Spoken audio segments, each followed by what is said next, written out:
Hello everyone, this is EGWwrites, the author and creator and voice of Lady Eilean. This audiobook video is a companion piece to the novel Lady Eilean, which is available to read for free at wattpad.com. You can find this book and a handful of others on my profile. To view that, please visit wattpad.com/EGWwrites. Two quick housekeeping notes before we get started. Number one, this book will contain adult content, so listener discretion is advised. Please use headphones or listen privately. Number two, I live in New York City, and as much as possible, will try to edit around city sounds like sirens, car alarms, shouting, traffic, and etc. But sometimes there is no avoiding it. My apartment is a little too small for a recording booth. Thank you for your patience. Now, grab a cup of coffee or tea, snuggle up, and let's read. Lady Eilean, Chapter 13. Mother's sitting room was in disarray. Maps and loose pages of parchment were scattered across the room. Half-written letters, battle plans marked up with thick lines of ink. The papers were draped over the backs of chairs and hung over the edge of the mantel. Trays of half-eaten food sat forgotten on tabletops. Flies buzzed idly through the scraps. The typically feminine haven of mild and airy pastels and low-voiced women was cramped, dark, and wrecked. My father and brothers looked like giants perched upon Mother's delicate and ornamental furniture. Eilean, finally, there you are, Mother said, placing a hand on her bosom as I entered the room, as if she had feared something tragic had befallen me. I've been around, I said, scanning the room, uncomfortable with her pantomimed concern. Have you been looking for me? Your father and I need to tell you something. It's quite serious. She sidestepped my question, as was her general practice. About the letter? The mainland invasion? I know all about it. I read it. I pulled the message from my pocket and tossed it onto the lacquered writing table where Mother and Father sat. Who do you think found the boys? I asked, nodding to Rupert and Ian, who stood behind my parents. They looked at me with something like respect. Mother opened her mouth to speak, but I cut her off. All the guests have left to make their own preparations. The castle has turned itself inside out. There isn't a single strip of salt pork left in the larder, or an unrolled scrap of fabric. I took no care to temper the flippancy and annoyance in my tone. I was tired and furious, irate at having been forgotten. The old wound opened up with bitter repugnancy. I don't like your tone, Eilean, Father warned, looking up from a detailed map of the mainland. And I don't like being treated as if I don't exist, as if I don't have a stake in this war. I crossed my arms and stared him down, hot with newly gained defiance. Where it had come from was a mystery. The father's desire to manipulate Alex was a considerable factor. My brothers looked up, halting whatever tasks on which they were working. John frowned with slight annoyance, but the rest of them smiled, their eyes glinting in anticipation of what I might do. I was no longer a stranger to my brothers. They had helped me find my voice over the past few months. But Mother and Father? They still thought I was the soft girl in frills, Nun MacLeod in her own right.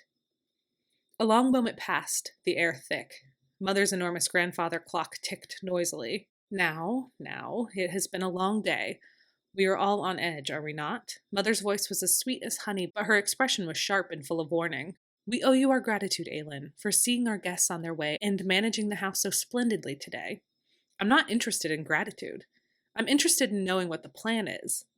Picking up a crumpled piece of parchment, I studied it. It was a list of every island lord and the number of men they could supply. The total was in the hundreds of thousands. It made my stomach hollow out. I let the page slip from my fingers in shock. We leave in a week. Your brothers and all the eligible men from Ellesmere will make up our forces, Father said, turning back to his work, as if that was all there was to know. Yes, Mother answered, smoothing her skirts, and I am traveling with your father. What? I blinked. I looked around the room and met each of my brothers' stares. They looked away guiltily. You're all going? Yes, John said with a tight nod. Even Ian? I asked. Maybe it was a cruel assumption that he would not be counted amongst the fighting men. His extensive knowledge on all subjects and level-headed demeanor made him seem the most likely to run the island in my father's absence. So I'm going too, I asked, trying to understand.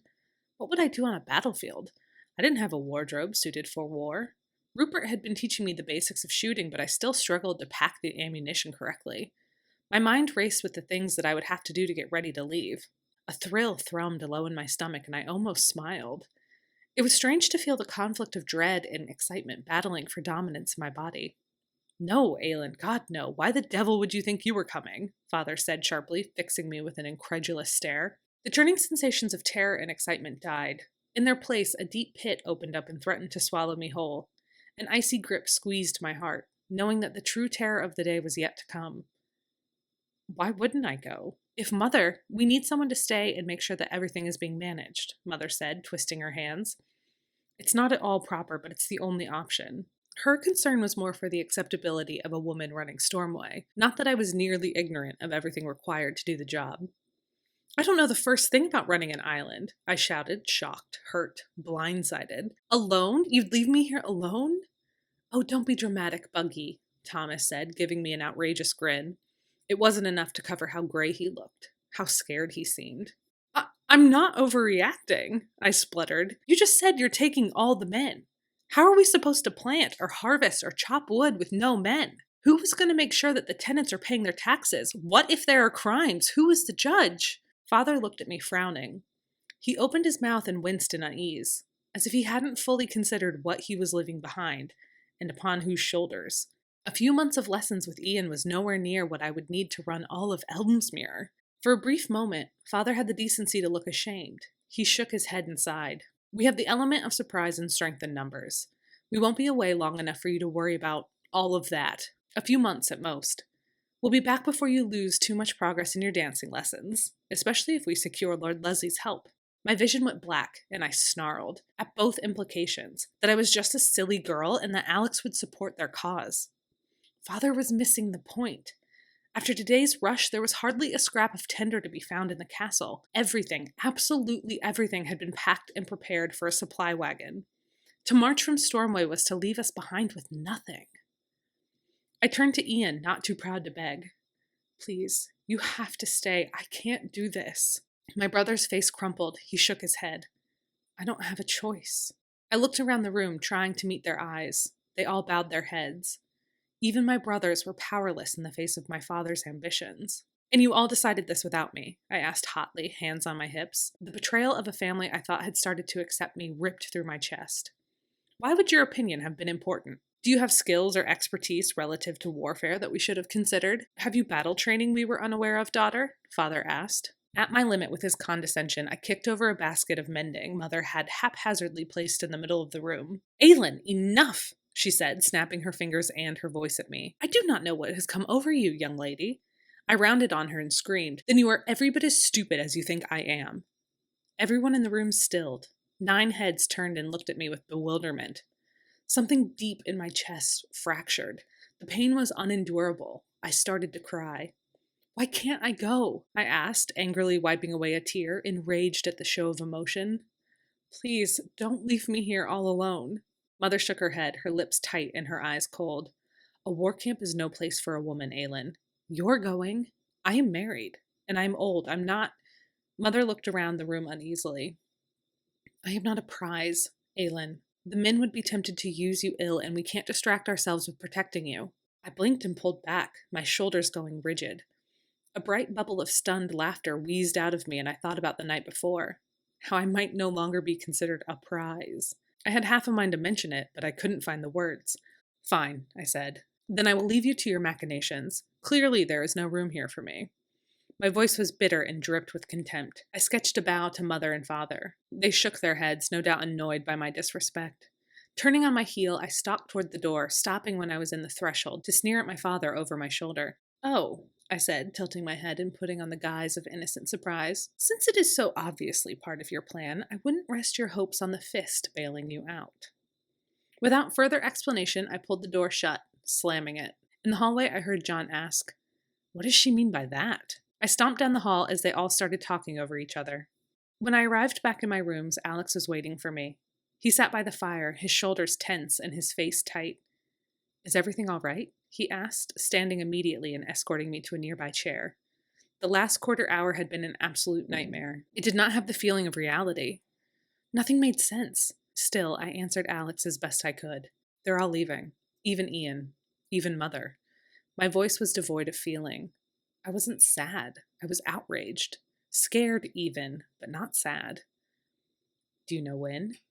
I pulled the note from my pocket and handed it to Alex. Here, read it.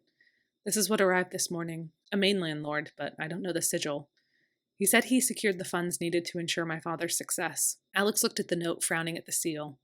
I know him. Lord Snowdon. His lands are near the capital. he said. His voice was brittle. I'll try to figure out what is going on with some of my trusted contacts. I nodded. Squatting in front of me, Alex gripped my forearms. Is there anything I can do? Your father is making a foolish mistake. I'm more mad at him than I can say. But you and I need not become enemies. He fixed me with such an open and tender expression, I nearly sobbed at the relief of being cared for. I felt myself relax for the first time all day. Leaning forward, our foreheads met. I'll be fine, I whispered. Besides, they all seem to think they'll only be gone for a matter of months. They also think you'll be their savior. I thought of him like a father. Alex repeated his admission from earlier. His voice cracked. I thought he might cry. The islanders don't have that many people, you know. The mainland population outnumbers them 7-1. I thought again about the numbers on that list, multiplied it by 7. I swore. What am I supposed to do? I asked. Alex ran his hands up and down my arms. I wish I knew.